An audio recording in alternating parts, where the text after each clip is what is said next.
Hey everyone, it's John. Welcome to this week's edition of BrainScratch. We are back on the case of Elisa Lam, kind of picking up from my visit there a few weeks ago that was aired last week.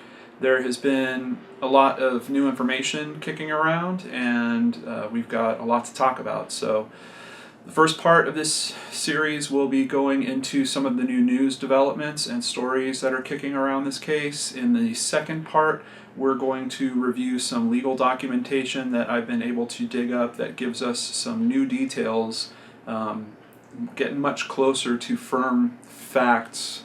There's even one document called the Undisputed Facts that we're going to review. So let's get started. Not that I consider TMZ the most notable news source. However, they are quite popular, and they have commented on the case recently. American Horror Story Hotel, real-life hotel swarmed by fans. Gee, I wonder if they were watching when me and my buddy were running around the building there, seemingly with open access. In the actual article down here, we're told the barrage of AHS promos featuring Lady Gaga have sent fans into a frenzy. People are lining up to stay in Elisa's room and poke around the water tank. As for the room, they're out of luck. It's off limits. Ryan Murphy has said his inspiration for the new season of AHS premiering Wednesday night is Lam's story. We're told security is on alert for people daring to conduct paranormal investigations. So apparently now they're looking out for people like me that want to check out the hotel and dig into some of the truths of the matter. I'm not sure that I saw many fans in a frenzy there, and I'm wondering if they're doing this more for promoting the show as opposed to actually commenting on the many investigators that have gone there. If you do a simple search on YouTube, you will find plenty of people that have gone to the hotel on their own accord and been able to get around it pretty easily. So I don't know if this might just be a fluff piece kind of to promote the show, but still newsworthy. It's posted, it's real, it's out there. A website called LAist.com has done a couple of articles recently, and I'm not going to go into too much detail on this article in particular, but the links are down in the description box below so you can dive into it. I really like this article because it goes into the history of the hotel in depth, and it had some occurrences that even I didn't know about after looking into this for the better part of a year now. Really good article about the overall history of the Cecil, and then of course it touches into Elisa's story a little bit. And that leads us to some of the new information that has been kicked out. This is another article also posted by the LAist.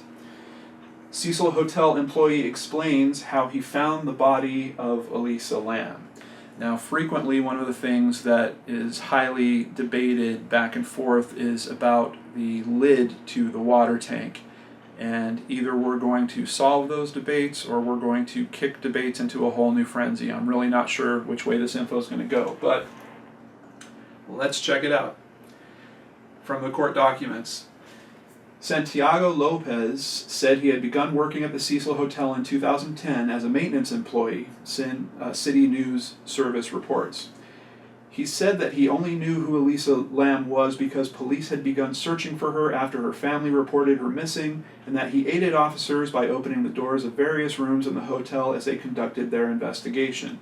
He was also the one who would eventually find Lam's body in one of the 4 1,000-gallon water tanks on the hotel's roof.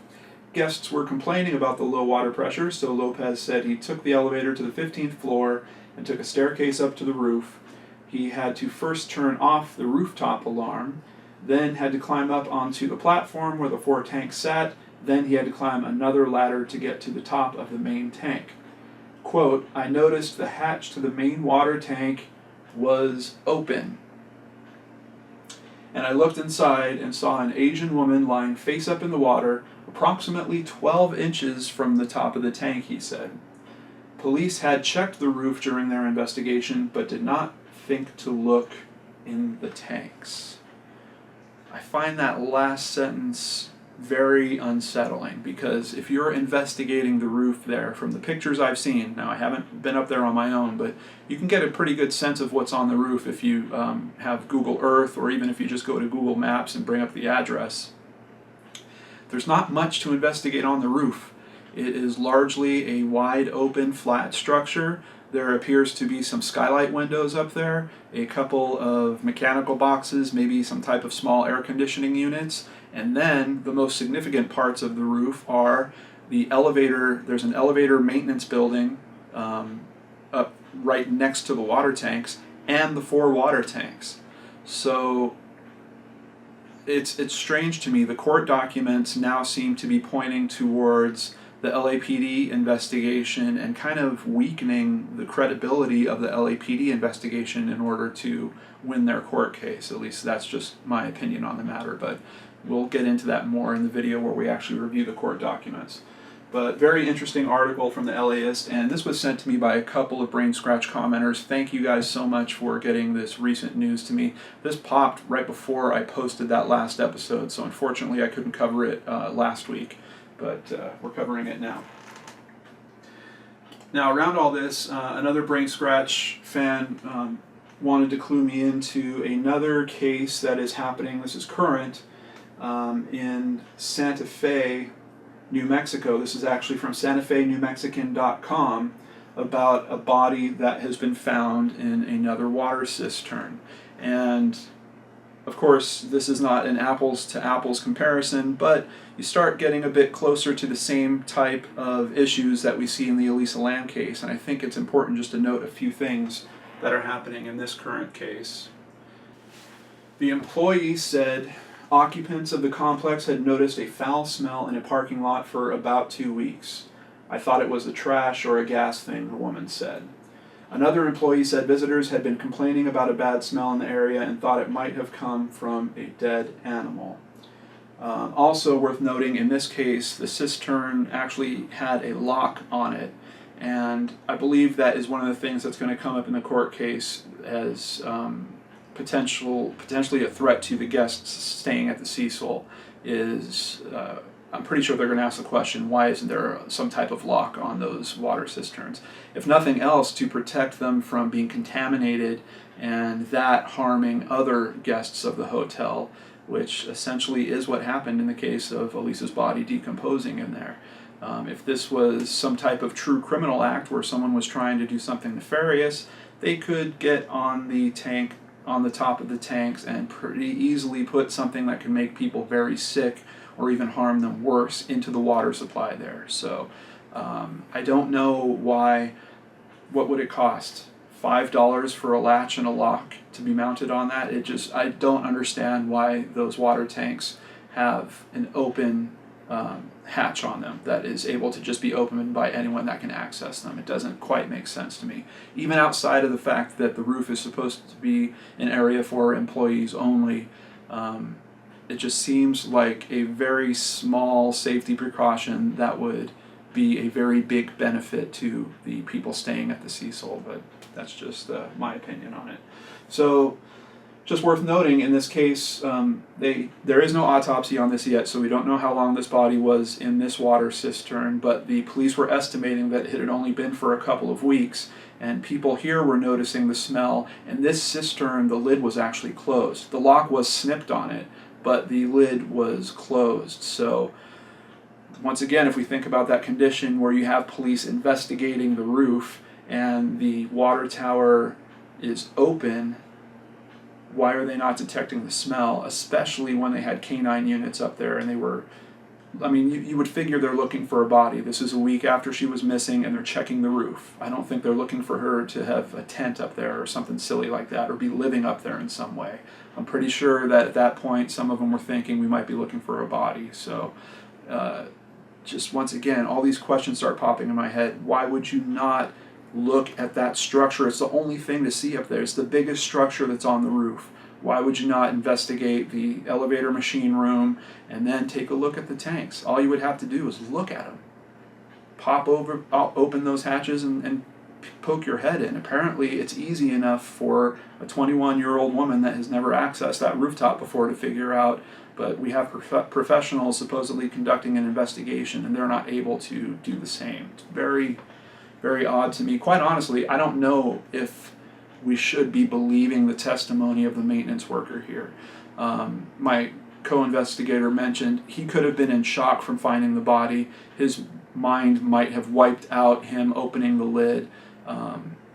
And quite honestly, he could be being coached for this court case, because I'm pretty certain accessibility to the roof is going to be a major point, and then accessibility to the top of the water tank and getting it open is going to be another major point of contention in the actual court case if it comes to fruition. There is basically the defense is putting in a motion to have the case dismissed, and that's going to occur. There's going to be a small trial for that in December. I'm hoping I can get my butt into one of the audience seats there and report it back to all of you, but I haven't really tried doing that yet. I'll be learning as we go here, so we'll see if that is access that I can gain. I'm really not sure. Also worth pointing out, this is just the last of the links we're going to look at right now, but another brain scratcher.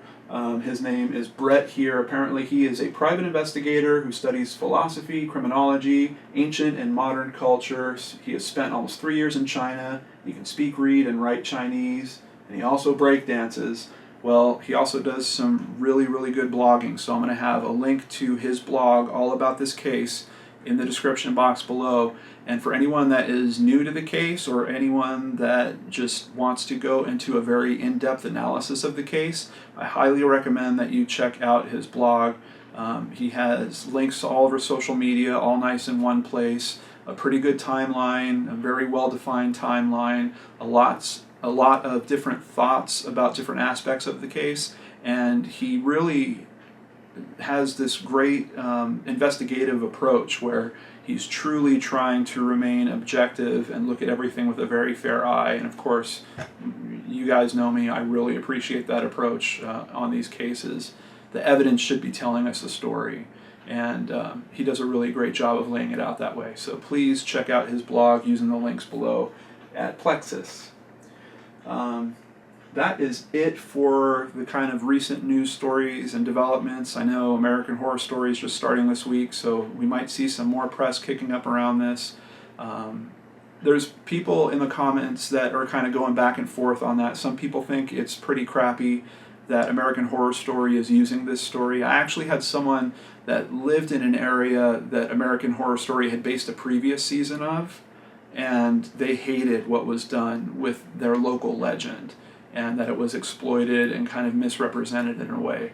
So I'm going to be very curious to hear your input. I'm honestly not a fan of American Horror Story, believe it or not. I prefer, I guess, the real stuff as opposed to the fiction, but I know some of you are, so I'm really looking forward to your input about how they handle Elisa's story. Please be sure to let me know in the comments below. And tune in for the next video where we're going to dive into some new court documents and learn a lot more about what actually went down, especially around them finding her body.